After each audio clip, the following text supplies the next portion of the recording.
It's the Nostalgia Show, and here in our Nostalgia Show, we're going to be learning about, you guessed it, Silly Putty. Now, Silly Putty sounds very silly, and I love to put it on my nose when I was little, put it on newspaper print and copy it.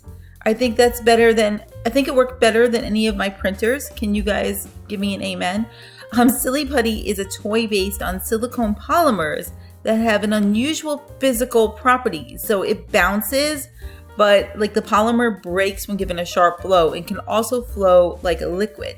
Now, where did someone come up with this? In the crazy mad kitchen? Like, where did it come up with it? Well, it was originally created during research into potential rubber substitutes for use by the United States in World War II.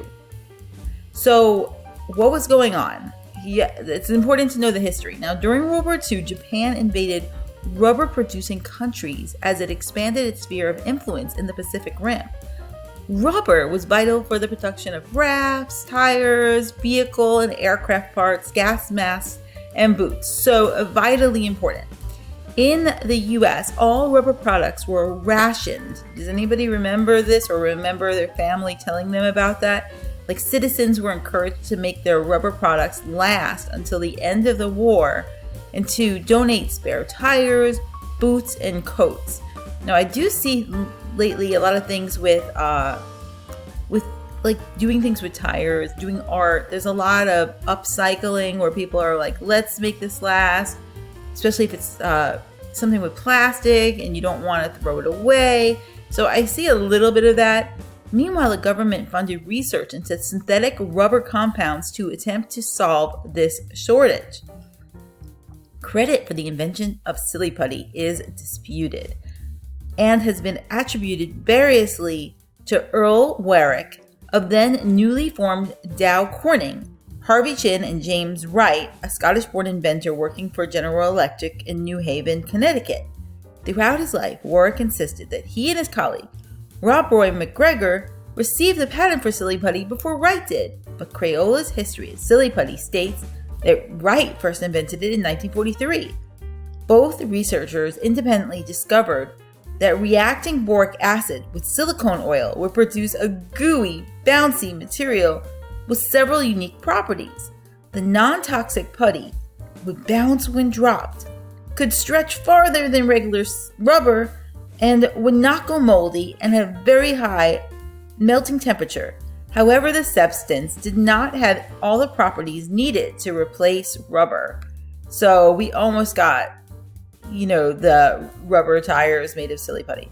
In 1949, toy store owner Ruth Folgatter came across the putty. She contacted marketing consultant Peter C.L. Hodgson.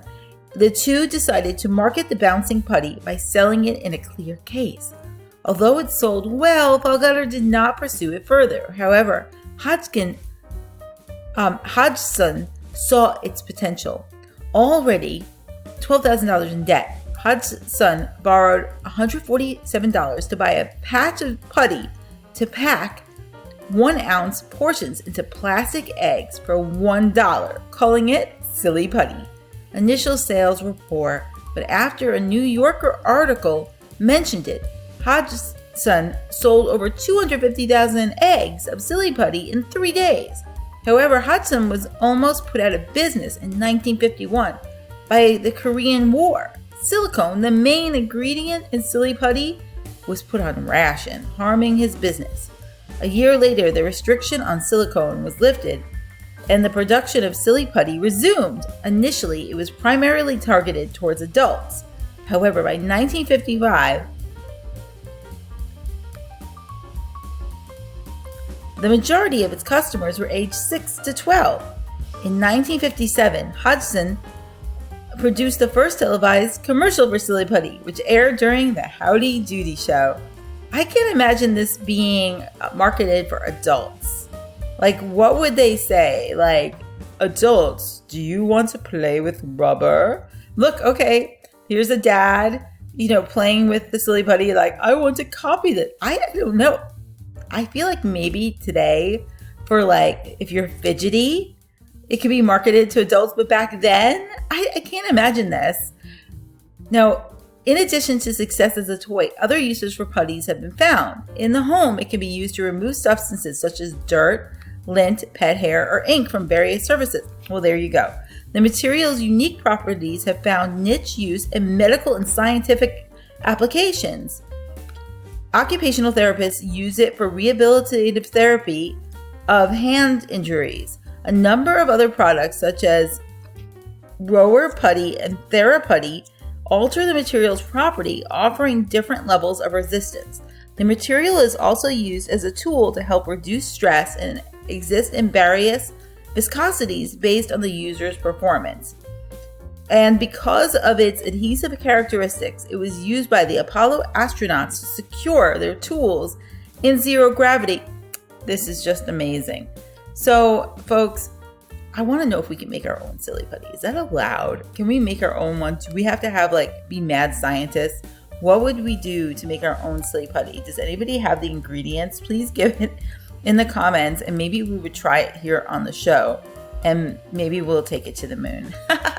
I thank you so much for joining me for this trip down memory lane with the Nostalgia Show. I'm Mrs. H. Please make sure that you're subscribed, and we're so glad you tuned in.